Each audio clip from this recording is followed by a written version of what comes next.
नमस्कार। कोरोना के दौर में नफरत फैल रही है। बड़ी बीमारी कोरोना है या नफरत? कोरोना का तो इलाज निकल आएगा, लेकिन क्या नफरत का कोई इलाज है?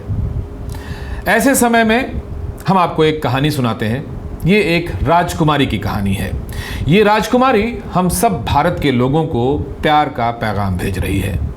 यूएई में एक राजकुमारी है जिसका नाम है हिंद अल कसीमी। ये लगातार ट्वीट कर रही हैं जिसमें वो हमें गांधी के संदेशों की याद दिला रही हैं। राजकुमारी कसीमी हमें याद दिला रही हैं कि जिस भारत को वो जानती हैं उस भारत में नफरत की कोई जगह नहीं है।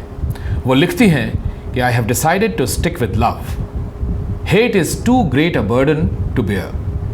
With as we realise how hate hurts only those that feel it. We need to shed our old grudges and accept that differences will always exist. We are not God to judge and decide who gets to live, succeed or simply be. आखिर राजकुमारी कसीमी को हम भारतीयों को lecture देने का मौका किसने दे दिया? गल्फ कंट्रीज में यह खबर फैली हुई है कि भारत में मुसलमानों के खिलाफ ज्यादती हो रही है। सोशल मीडिया पर हिंदू मुस्लिम हो रहा है। टीवी पर जहर उगला जा रहा है। जब से दिल्ली में जमात के लोग कोरोना पॉजिटिव पाए गए हैं तब से सोशल मीडिया पर मुसलमानों के खिलाफ फेक न्यूज़ की बाढ़ आ गई है। यूएई में करीब 34 लाख भारतीय रहते हैं। इनमें से कई ऐसे हैं जिन्होंने सोशल मीडिया पर मुसलमानों के खिलाफ फेक न्यूज़ शेयर किए। राजकुमारी इससे नाराज़ हो गई और एक के बाद एक ट्वीट करना शुरू किया। उनके साथ कई पत्रकार जुड़े और फिर सरकार में शामिल लोग भी। बात यहां तक पहुंच गई कि अगर कोई सोशल मीडिया पर सामाजिक एकजुटता को तोड़ने की कोशिश करेगा तो उस पर कड़ी कार्रवाई होगी और उसे अपने देश वापस भेज दिया जाएगा। ये बात और बढ़ी और इतनी बढ़ी कि 57 सदस्यों वाली ऑर्गेनाइजेशन ऑफ इस्लामिक कोऑपरेशन यानी OIC ने इसे ग्रोइंग इस्लामोफोबिया इन इंडिया कह दिया। इस पर प्रधानमंत्री मोदी को खुद ट्वीट करना पड़ा कि कोरोना बीमारी नस्ल, धर्म, रंग, जात पात, भाषा और सीमा नहीं देखती।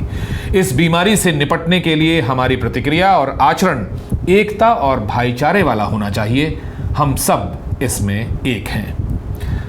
प्रधानमंत्री के ये कहने के बाद गल्फ कंट्रीज में भारतीय दूतावासों को इसमें दखल देना पड़ा और उन्होंने स्टेटमेंट दिया कि discrimination is against our moral fabric and the rule of law.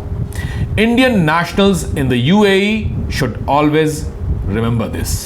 ये सब लोगों के लिए चेतावनी थी जो UAE में रह करके वहाँ काम करते हैं लेकिन भेदभावपूर्ण ट्वीट करते हैं या सोशल मीडिया पर व्हाट्सएप फॉरवर्ड करते हैं।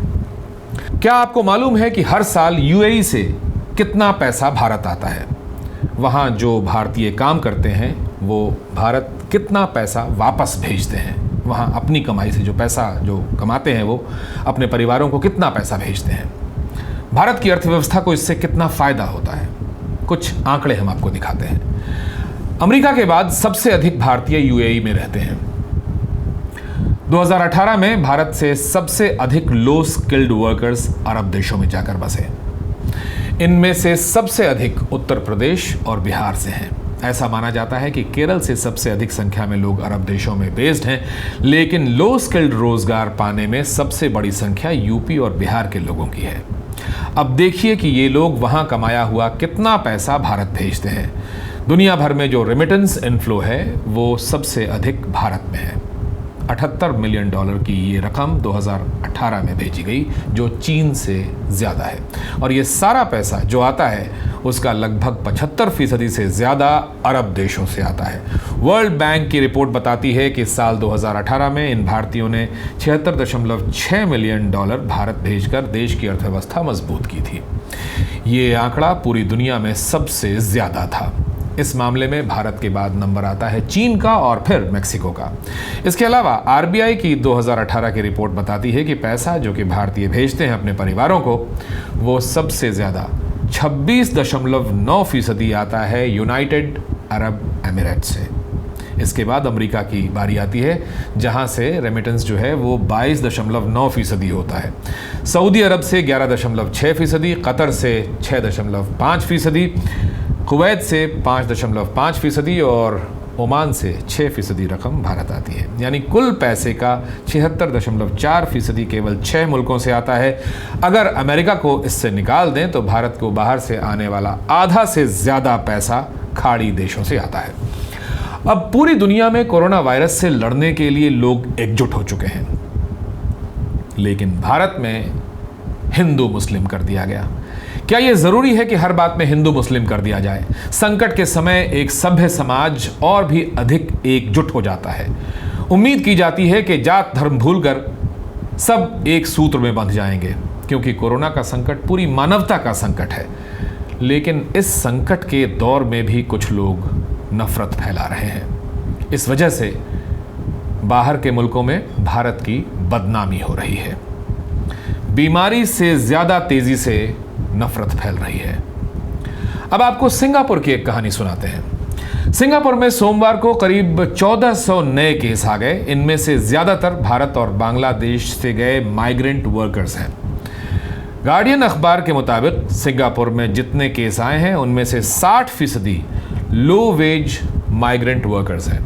सिंगापुर में करीब 2 लाख मजदूर भारत और बांग्लादेश और दूसरे दक्षिण एशियाई देशों से हैं, और ये सब डॉर्मेट्रीज में रहते हैं, यानी एक एक कमरे में 20-20 लोग।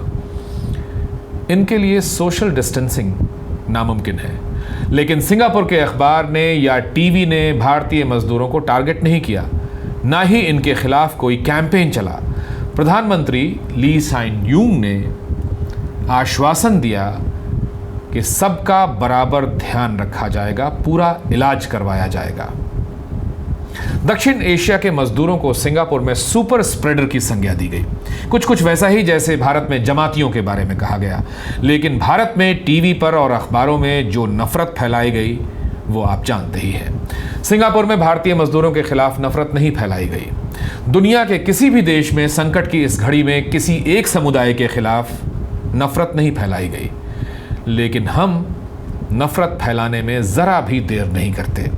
फौरन टीवी और अखबारों की सुर्खियों में छा जाते हैं। शायद नफरत का व्यापार ज़्यादा मुनाफा देता है, ज़्यादा टीआरपी देता है। इसलिए शुरू में कहा कि बीमारी का इलाज तो निकल आएगा, लेकिन क्या नफरत का इलाज निकल पाएगा? टीआरपी तो बढ़ जाएगी, लेकिन नफरत की इस बीमारी से देश का जो नुकसान होगा, देश का जो नुकसान हो रहा है, उसकी भरपाई कौन करेगा? नमस्कार।